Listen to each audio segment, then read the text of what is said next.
All right, let's turn to our top story this afternoon. The visiting team from the International Monetary Fund today starts the process of collecting economic data from government for scrutiny. Engagements have started today after Ghana rescinded its decision not to seek assistance from the multilateral lender. Here's George Affe with the latest. Joy Business is learning that the team led by economist and mission chief at the IMF, Dr. Carlo Ezrelovic, will be pushing for up-to-date data on the economy, especially when it comes to Ghana's debt stock. Government has already indicated that it will be proposing a 3-year program, that is an enhanced domestic program, targeting $3 billion from the IMF. The team is expected to be in Accra for the next 7 days and will also be hoping to carry out some analysis on the data gathered.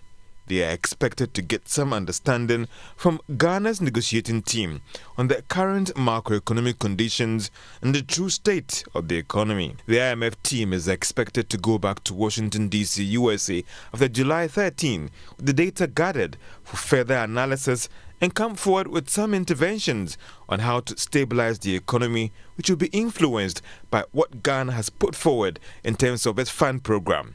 Sources say this visit by the IMF is not aimed at starting negotiations for a full program, but purely based on data collection and analysis and giving them an opportunity to meet the President, Vice President Dr. Mahamadou Bawumia, and the negotiating team, which is led by Finance Minister Ken Ofori-Atta, some civil society groups, as well as Parliament's Finance Committee. All right, and so we're told in the last hour so that the meeting was going to start at 12:30, and so as we talk, we anticipate that the meeting has begun. That's the update. In studio with me to discuss what to expect in the coming days is Yao Latte, who is partner at accounting and auditing firm Deloitte Ghana. And so this is the beginning of a process that is going to last a few more months. So what should we expect around this time? What is going on? We are told that there's data collection going on, data gathering going on.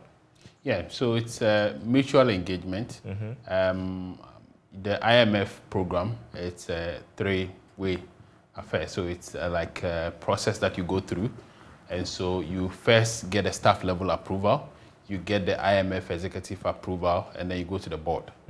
Now, before the staff approval is granted, you engage the IMF staff, which is what I started now.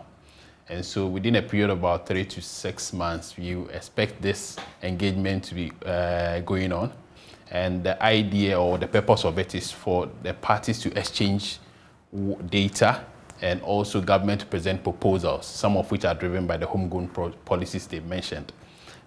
What is expected to happen is that given that our process or our decision to go to IMF took a bit longer than expected, some of the numbers or the data that we are seeing today relative to what we subscribed to in 2015 are looking a bit worse than the 2015 data, particularly on the debt level.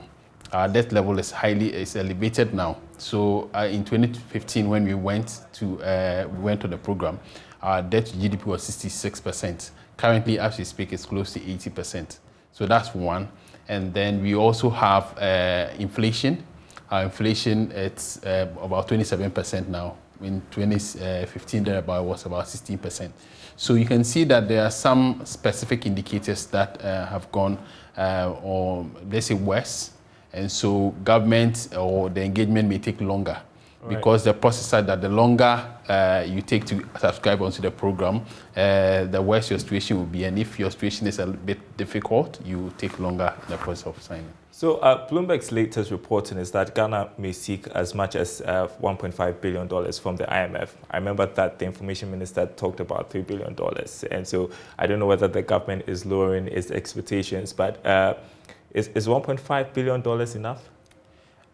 Looking at where we find ourselves, I think you need a fund program for a short-term measure. If you look at historically, we go for Eurobond to support our budget. And the Eurobond has ranged between 1.5 to 2 billion. So a fund program will give you a short-term budgetary support. But as to whether that's enough will depend on the conditionalities that are tied to, because part of the conditionalities will require that we cut down on expenditure. So if you're going to cut down on some specific expenditure and maybe suspend or put on hold some social intervention programs that is putting a strain on government budget, then I think the 1.5 will be enough. If we're still going to continue our usual expenditure, which I don't think the fund will allow for all of them, then I think it may not be sufficient. But if we cut down on some expenditure, it will be sufficient. Well, government's 3-year target to turn the economy around, some experts have questioned it, saying that the time frame is not enough to turn around the woes of the economy. What is your thought on that? Yeah, I think if you look at the indicators as we have now, particularly our debt level, it's going to take a long time.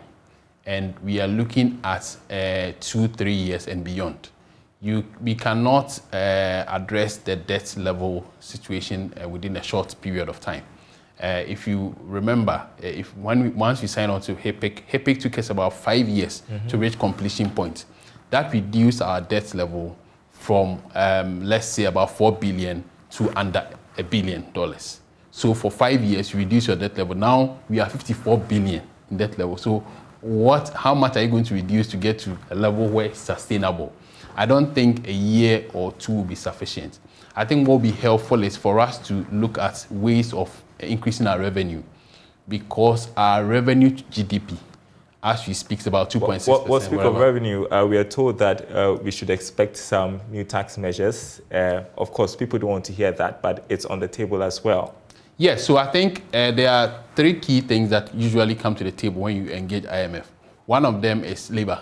So hiring freeze, so it's something that will come. And then secondly, taxes. So we are expecting tax, but the taxes is going to be more of focusing on innovative ways of bringing or widening the tax net. Government, credit to government, we've started with the Ghana card implementation. We need to action that and ensure that a lot more people are brought in the tax brackets. I think that's it. And then the last thing is the tariff.